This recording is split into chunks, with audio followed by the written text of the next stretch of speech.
இஸ்ரேலை விட ஈரானின் மக்கள் தொகை 10 மடங்கு அதிகம். இதனால் இஸ்ரேலை விட ஈரான் படை வீரர்களின் எண்ணிக்கையில் பலம் வாய்ந்ததாக திகழ்கிறது.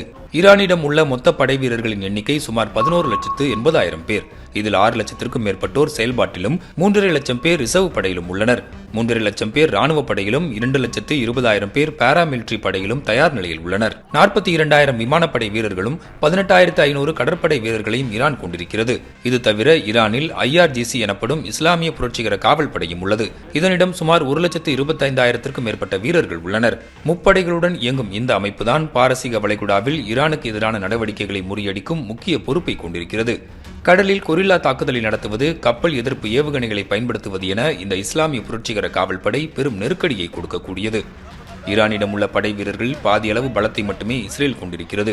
இஸ்ரேல் வசம் மொத்த படை வீரர்களின் எண்ணிக்கை 6,70,000 உள்ளது. இதில் 1,70,000 வீரர்கள் செயல்பாட்டிலும் ரிசர்வ் படையில் 4,65,000 வீரர்களும் உள்ளனர். ராணுவத்தில் 5 லட்சத்திற்கும் அதிகமானோர் உள்ளனர். விமானப்படையில் சுமார் 89,000 பேரும், கடற்படையில் சுமார் 20,000 பேரும் இஸ்ரேல் வசம் உள்ளனர். எண்ணிக்கை அளவில் பார்த்தால் ஈரானிடம் இஸ்ரேலை விட ராணுவ பலம் அதிகம் என்றாலும் இது மட்டுமே மோதலில் யார் ஆதிக்கம் செலுத்துவார் என்பதை முடிவு செய்துவிடாது. இஸ்ரேல் ஈரானிலிருந்து சுமார் 2,000 கிலோமீட்டர் தொலைவில் இருப்பதால் தரைவழி தாக்குதலுக்கான சாத்தியக்கூறுகள் இல்லை. இருதரப்பும் வான்வழியாகவே சண்டையிட வேண்டியிருக்கும். அவ்வாறு இருக்கும்போது இரு தரப்பிடம் உள்ள வான்வழி தாக்குதலுக்கான ஆயுதங்களே முக்கிய பங்கு வகிக்கும். ஈரான் வசம் 300க்கும் மேற்பட்ட போர் விமானங்கள் உள்ளன. இது தவிர ஃபைட்டர் ஜெட்கள், ஹெலிகாப்டர்கள், டாங்கிகளை ஏற்றிச் செல்லும் சரக்கு விமானங்கள் உள்ளன. ஈரான் மீதான பொருளாதார தடைகளால் அந்நாட்டிடம் அதிநவீன விமான தொழில்நுட்பங்கள் இல்லை. விமானப்படையில் உள்ள பெரும்பாலான விமானங்கள் பழையவை என நிபுணர்கள் கூறுகின்றனர். ஈரான் வசம் உள்ள விமானங்கள் அந்நாட்டிற்கு பின்னடைவாக கருதப்பட்டாலும் அதனிடம் உள்ள ஏவுகணைகள் இஸ்ரேலை கடுமையாக சோதிக்கக்கூடியவை.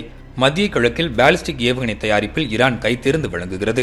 ஈரானால் இஸ்ரேல் மட்டுமின்றி மத்திய கிழக்கில் எந்த மூலையில் வேண்டுமானாலும் தாக்குதலை தொடுக்க முடியும். மறுபுறம் ஆளில்லா ட்ரோன் தயாரிப்பிலும் இஸ்ரேலும் முன்னணி வகிக்கிறது. ஈரானில் உள்ள தலைவர்களை படுகொலை செய்யவும், எண்ணெய் வளங்கள், அணுசக்தி நிலையங்களை தகர்க்கவும் தன்னிடம் உள்ள வான்வழி ஆயுதங்களை இஸ்ரேலால் பயன்படுத்த முடியும்.